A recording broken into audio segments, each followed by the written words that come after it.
Hola a todos.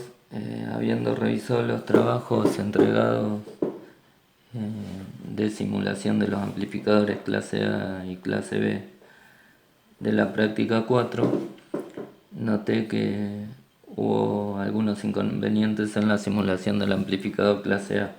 No en el cálculo, pero sí en la simulación. En el cálculo no, porque ya ustedes vienen viendo de dispositivos el, el cálculo de el funcionamiento del transistor en reposo. La única diferencia es que antes ustedes obtenían la resistencia, la recta de carga abriendo el transistor, obtenían un extremo de la recta de carga y poniéndolo en cortocircuito el otro extremo con la corriente de colector que está dada por la tensión de alimentación sobre la resistencia del colector. Y luego elegían el Q, la diferencia que en pequeña señal el Q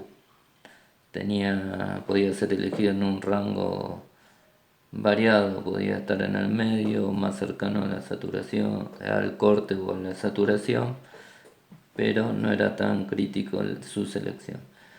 En cambio, ahora como estamos trabajando con señales con excursión del orden de las tensiones de alimentación, tenemos que buscar que el Q sea el óptimo, y el Q óptimo es en el centro de la recta de carga, lo que nos permite obtener la máxima excursión posible de la señal. Entonces, una vez obtenido el Q óptimo, con esa condición podemos obtener la corriente de reposo. Entonces lo que hicieron en el cálculo es, para esa corriente de reposo, hicieron los cálculos de potencia, tensiones, todo el estado, los valores del estado de reposo, y luego para señal. Ahí no hubo ningún problema. Ahora el problema es que al querer simular necesitamos completar el circuito. Y eso quiere decir implementar todo el circuito de base. El circuito de base lo implementaron, como es lógico, o con una fuente de corriente o con una resistencia de base para producir la corriente de base deseada. ¿Cuál es la corriente de base deseada? Nosotros dijimos que queremos tener una corriente de colector de 133 mA en reposo. Entonces, si consideramos un HF de 100 o de 200, el que consideremos, podemos determinar qué corriente de base es la que necesitamos para obtener el punto de reposo. Ahora bien, el HF no es un parámetro que podamos decir que vale un valor constante como lo estamos diciendo. Eso en la teoría aplica, en la práctica no. Entonces, este circuito, que es útil, por ejemplo, para el transistor funcionando en conmutación, no es útil cuando queremos que funcione en gran señal amplificando sin distorsión. Entonces, ¿esto por qué? Porque el HF, no, como dijimos, no es un valor constante. En un dispositivo determinado código, el HF varía de 1 a 3 veces, como le indica el fabricante, y más aún en condiciones de trabajo. El HF también varía por la temperatura, aumentando cuando el transistor se calienta, o disminuyendo también cuando va aumentando la corriente colector. Por lo tanto, el HF va a estar en un rango de valores y no es un valor. Y es un rango bastante grande de valores. Entonces no podemos depender en el diseño de un parámetro tan inestable que no podemos controlar. Entonces vamos a ver que lo que tenemos que hacer es implementar un circuito diferente, que acá se los voy a presentar, que es la configuración de emisor común con resistencia de degeneración, es decir, con resistencia de emisor. Ahora yo agregué una resistencia de emisor y una fuente de tensión en la base. ¿Cómo funciona esto? Si yo tengo una fuente de tensión que me pone una tensión continua en la base y le resto la tensión base emisor del transistor, que supongo que es constante, varía un poquito, pero en la zona de conducción es bastante, podemos considerar que se mantiene dentro de un valor, entonces la tensión emisor va a ser un valor de tensión constante. Y si elijo una resistencia emisor, entonces puedo determinar y elegir la corriente de colector que yo quiero. En este caso serían los 133 mA que estoy necesitando en el punto de trabajo. Bueno, entonces tengo que elegir primero la resistencia emisor. ¿Cómo voy a elegir la resistencia emisor? Yo tengo que mantener la condición de poder obtener con señal una excursión grande. Entonces, si yo hago, cuanto más grande haga la tensión de emisor, menor excursión voy a poder tener, entonces lo más chico posible. Voy a empezar con una tensión de emisor de medio volt, más una tensión de saturación de medio volt que tengo en el transistor. Eso me va a permitir una excursión pico a pico de 19 volts. Estoy bastante cercano a lo ideal, por lo tanto puedo usar este diseño en principio. Entonces, ahora si yo tengo medio volt en el emisor, podría calcular la resistencia de emisor, que con medio volt en el emisor me va a dar una corriente de emisor que va a ser aproximadamente igual a la del colector de 133 mA, y esa resistencia es 3,84 ohms, que buscando un valor comercial sería de 3,9 ohms. Ya tengo la resistencia de 3,9 ohms en el emisor elegida. Ahora debería elegir la tensión de base. La tensión de base, si yo acá tengo medio volt, supongo una tensión base emisor de 0,8 volt. Entonces medio volt más 0,8 volt, voy a tener 1,3 volt en la base. Esa sería mi tensión de base. Ahora lo que voy a hacer, no voy a poner una fuente extra, y la tensión esa la voy a implementar con un divisor resistivo que me toma la tensión a partir de la fuente que ya tenemos. Ahora,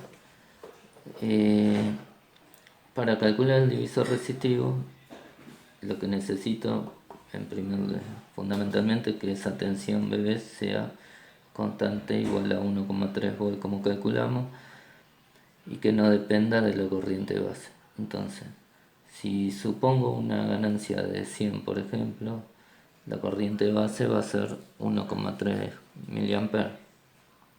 Yo necesito que la corriente del divisor resistivo sea por lo menos 10 veces mayor para que la tensión en base dependa de la relación de resistencias sin estar incidida por la corriente base.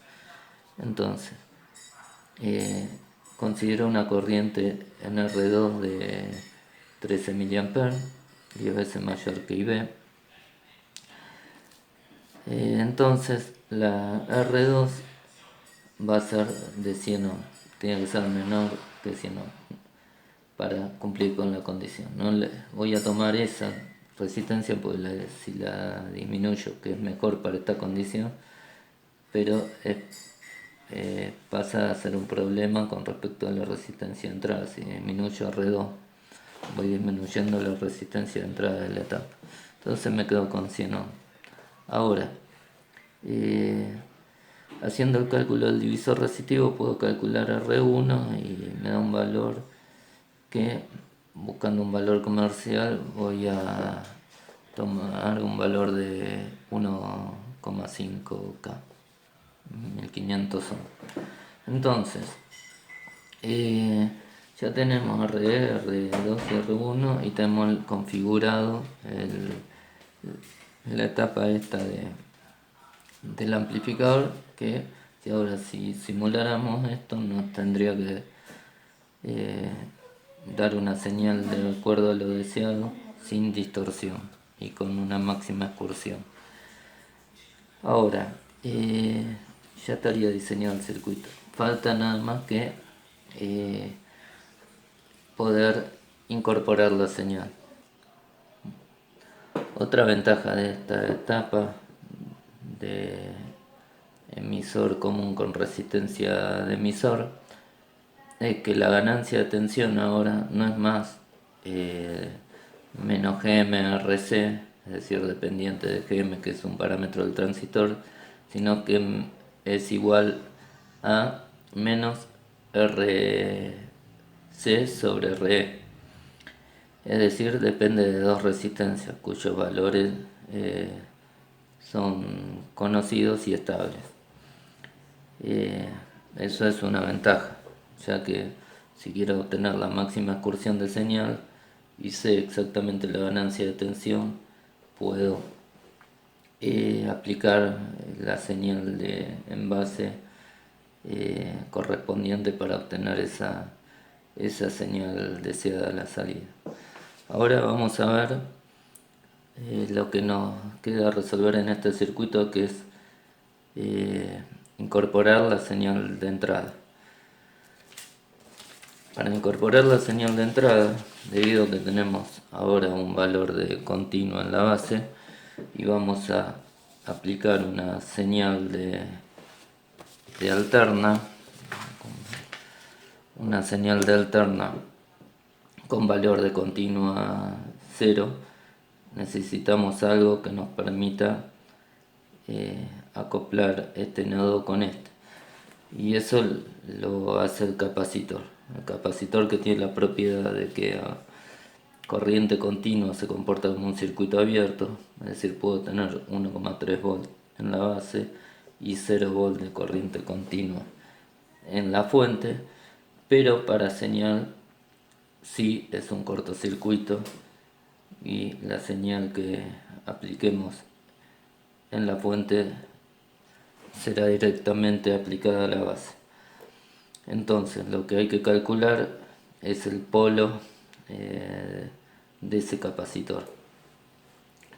Entonces, primero vamos a calcular el RPi del transistor, calculando primero el GM. Nos da, suponiendo una ganancia media de 200, nos da una RPi de 38 ohms. Observemos que esta es la resistencia que tenía, sería la resistencia de entrada que vería la primera configuración que vimos de emisor común. La etapa tendría esta resistencia de entrada. Nos sirve este valor para comparar qué pasa ahora con esta nueva configuración. Vamos a obtener ahora la resistencia de entrada de la etapa, que es la que nos va a conformar conjunto del capacitor el polo de baja frecuencia que queremos calcular. Entonces calculamos primero la resistencia que se ve hacia la base del transistor, que va a ser Rpi más HFE por RE. Eso nos da un valor de 820 ohms.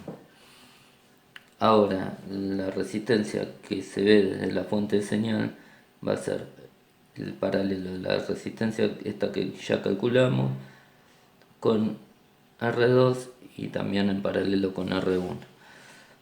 Eso nos da una resistencia de 84 ohms.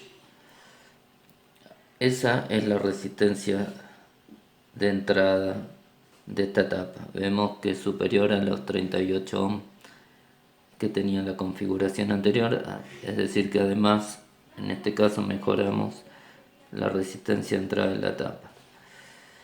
Ahora, muchos en el trabajo lo hicieron con 1 kHz, otros también con 50 Hz. Entonces lo que necesitamos es que el polo esté para que a la frecuencia de trabajo o a la menor frecuencia de trabajo, si vamos a trabajar en un rango de frecuencia, esté una década por debajo, podemos considerar así a la frecuencia de trabajo tenemos un cortocircuito en el capacitor. Y entonces vamos a calcular ese polo con el vamos a calcular el capacitor considerando la frecuencia deseada del polo y considerando la resistencia de entrada de la etapa. Entonces, si la frecuencia que consideramos de 5 Hz nos dará un capacitor de 380 microfarads. Si quisiéramos trabajar en 1 kHz, va a ser nuestra menor frecuencia de trabajo, podríamos considerar que el polo podría estar en 100 Hz, por ejemplo, lo que nos daría un capacitor, al ser una frecuencia 20 veces mayor que esta, el capacitor será 20 veces menor, es decir, del orden de los 20 microfarads. De esta manera ya tenemos calculado el circuito. Faltaría darles algunos tips con respecto al simulador, algunas herramientas más de las que ya usaron para facilitar algunas simulaciones, que lo haré en otro video aparte.